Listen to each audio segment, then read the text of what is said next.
Round to the yard door, the footman said, and shut the great door of Marbury Hall in his face without waiting to see whether he had understood. The Duke of Elmsworth stood on the top step in the rain, in a carter's coat he had borrowed off a man at Charing Cross, with his hat gone and his hands cut from 3 miles of leading a lamed horse, and discovered that he was not, in fact, angry. He was interested. They had been preparing for him for 3 weeks. He knew that, because Sir Josiah Cleeve's letters had told him so. At length, twice a week since Michaelmas. There would be a dinner tomorrow, and a shoot on Friday, and a daughter. Alden went round to the yard door. The kitchen passage at Marbury smelled of wet stone and roasting meat, and the particular tension of a house that is expecting somebody important. He was set to stand inside the door, dripping, while a maid went to find the housekeeper, and the housekeeper came and looked him over the way one looks over a dog of uncertain ownership. "You are from Elmsworth?" "I am." That was perfectly true. With word of his Grace's arrival. He considered several answers. "His Grace will be here tomorrow," he said, "about noon." Mrs. Gaunt sniffed. "Then you may wait. Sir Josiah will want it from your own mouth, and he is at his accounts. Stand off the flags there, you are making a puddle." So he stood. Nobody offered him anything. It was 9:15 at night. He had eaten a bread roll at Charing Cross 11 hours before, and his hands had begun to stiffen. A young lady came through the passage in yellow silk with a candle, on her way from one warm room to another, and stopped and put the back of her wrist to her nose.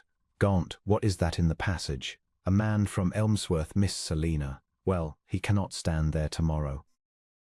Papa says the corridor is to be lined with the good chairs."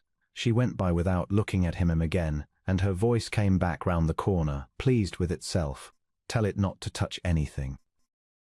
Alden stood in his puddle and thought about the 11 letters in his desk at home, and the 3 weeks of preparation, and the fact that not one soul in this house had thought to ask a soaked man at the door whether he had eaten. Then somebody put a chair down behind him. It was a plain kitchen chair, and it was set down firmly, the way a thing is set down by a person who has decided something and would rather not be argued with. "Sit on that before you fall on it," she said. She was perhaps 24, in a grey gown that had been turned at the cuffs, and a shawl that had been darned by somebody with more patience than thread.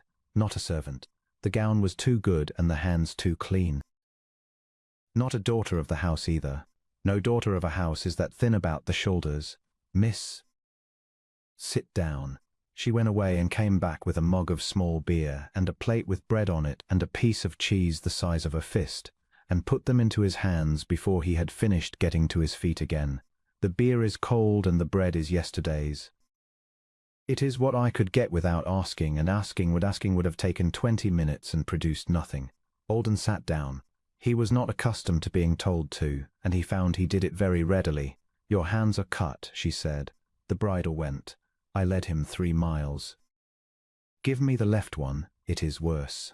And the Duke of Elmsworth, who had been attended for 11 years by a valet who did not speak unless spoken to, sat on a kitchen chair in a back passage, and let a stranger turn his hand over to the firelight and pick grit out of it with a needle, and bind it up with a strip of clean linen out of her own pocket. "You have done this before. I am the person in this house who does things." She said it without any self-pity whatever, which he noticed, because self-pity was very nearly the only tone he had ever heard used about hardship. Phoebe stammered. "My mother was Sir Josiah's cousin. I have lived here 10 years and I am not paid, which is a great convenience to everybody, since one cannot dismiss what one does not employ," he said. "Alden, what? That will do for tonight." She raised an eyebrow at him and let it go, which he liked enormously, and tied off the linen. "Eat," she said. "Nobody will come for another half hour. Sir Josiah is practicing. His speech of welcome. Phoebe sat down on the corner of the table, which he suspected she would not have done in any other room in the house. "For the Duke. It is 4 minutes long, and it has been 4 minutes long since Tuesday, though the middle keeps changing. You do not sound impressed." "I am not permitted to be anything, so I am privately whatever I choose." She looked at the fire. "I am sorry for him, if you want the truth." Alden set down the mug. "For the Duke. He is 38 and unmarried, and he has a great deal of money, and every soul in this house has spent 3 weeks arranging the furniture of his opinion of us. Selina has learned 2 new songs. The good chairs are coming out of the store. My uncle has counted the pineapples. She shrugged. He will come tomorrow and be given the best of everything, and not one person here will ask whether he is tired, or whether he has eaten, or what he thinks about anything at all. They do not want a man. They want a title with a man attached, and I should think that gets very cold in the end. The fire cracked. Rain went along the high window. Yes, said Alden.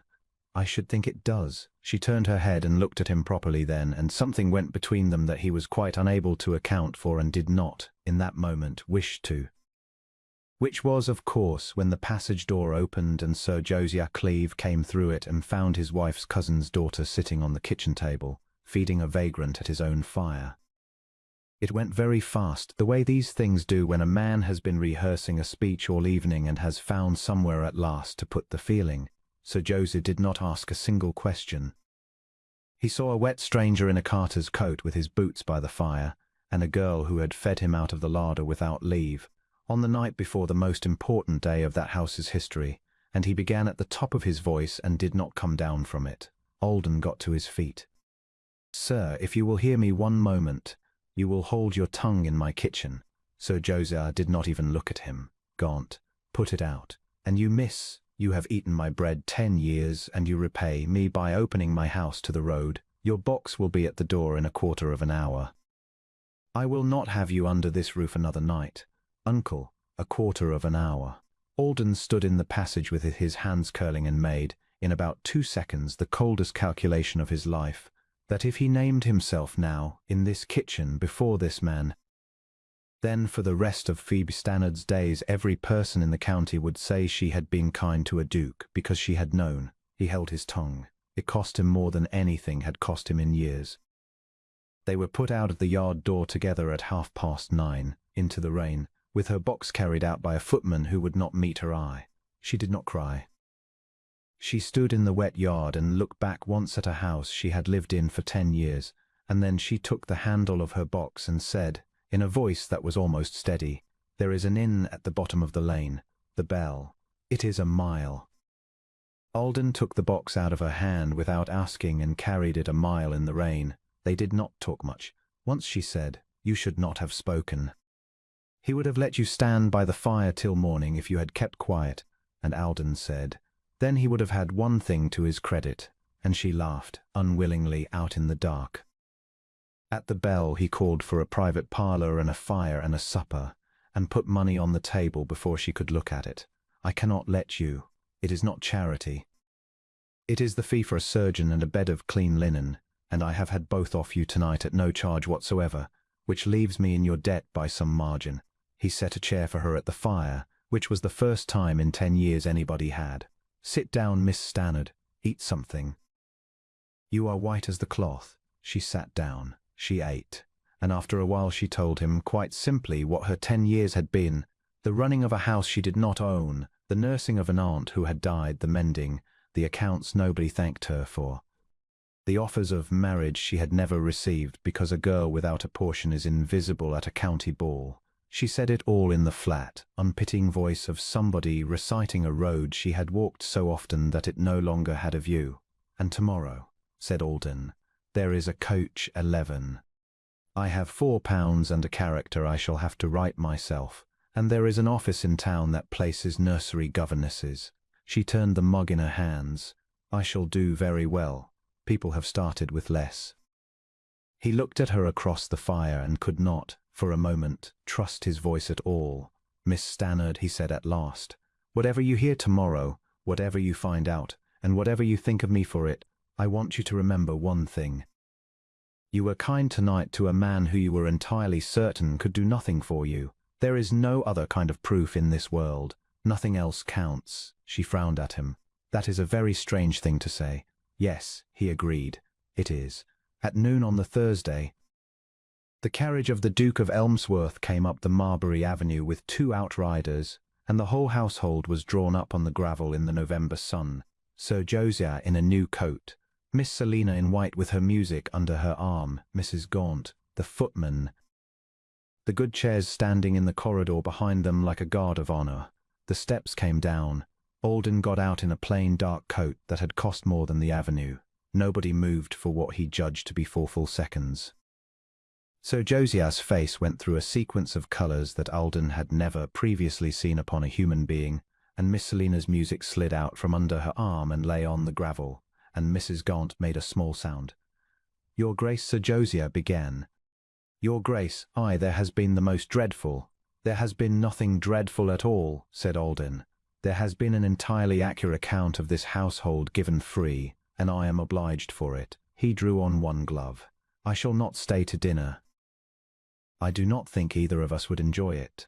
I came a day early because I have learned that a house shows you what it is on the day it is not expecting you, and Marbury has been remarkably informative." "Your Grace, if I had known—" "Yes," said Alden. "That is precisely the difficulty. You were kind to nobody last night, and everybody here would have been kind to me. One woman in this house was kind to a man in a wet coat who could do nothing whatever for her, and you put her out of the door at 9:30 with her box." He looked without hurry along the row of faces. "Where is Miss Stannard?" She has gone, Your Grace." "She did not go. You put her out." "And I went with her, sir, since I was the vagrant, and I carried her box a mile in the rain. And it is the only thing done at Marbury this week that I intend to remember." He got back into the carriage. The good chairs stayed in the corridor. Phoebe was in the yard of the Bell with her box beside her, and the 11 o'clock coach 8 minutes off, and she looked up at the sound of outriders, and then she stood very still. Alden came across the cobbles and stopped a proper distance from her and took off his hat. "Alden Harbrook," he said. "Elmsworth. I ought to have told you in the passage and I did not, and if you are angry you are entitled to every scrap of it." She was white. "You let me pity you." "You did not pity me. You fed me and bound my hand and told me the exact truth about a house full of people who were preparing to lie to me for a fortnight." He turned his hat over in his hands. "I have been Elmsworth for 11 years, Miss Stannard, and in 11 years no one has given me a chair. They give me the best chair. It is not the same article, and last night I found out how much I had wanted the other one." Ostler had stopped working. The coach horn sounded somewhere down the road, and neither of them moved. "I am not going to offer you a settlement," Alden said, "or a cottage or a place, because you would take none of them and you would be right. I am going to ask you for something instead. Do not get on that coach. Stay a fortnight at my aunt's house at Ferring, which is respectable to the point of dullness, and let me come and see you there as a man with no house and no title and nothing to recommend him but a bandaged hand." He drew breath.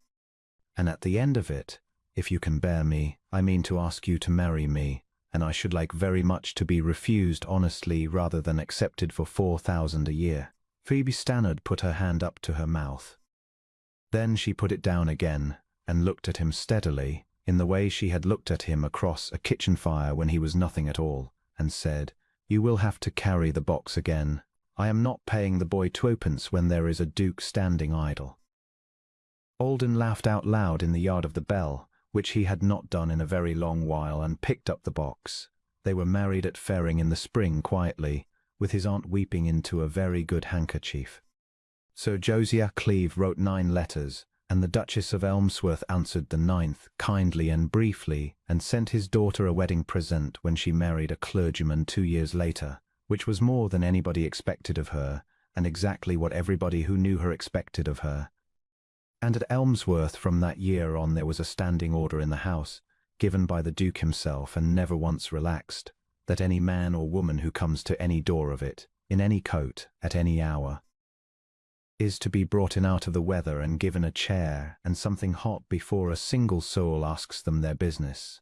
The Duke was known to say that he had learned it from his wife, in a back passage, on the worst night of his life, and that it had turned out to be the best.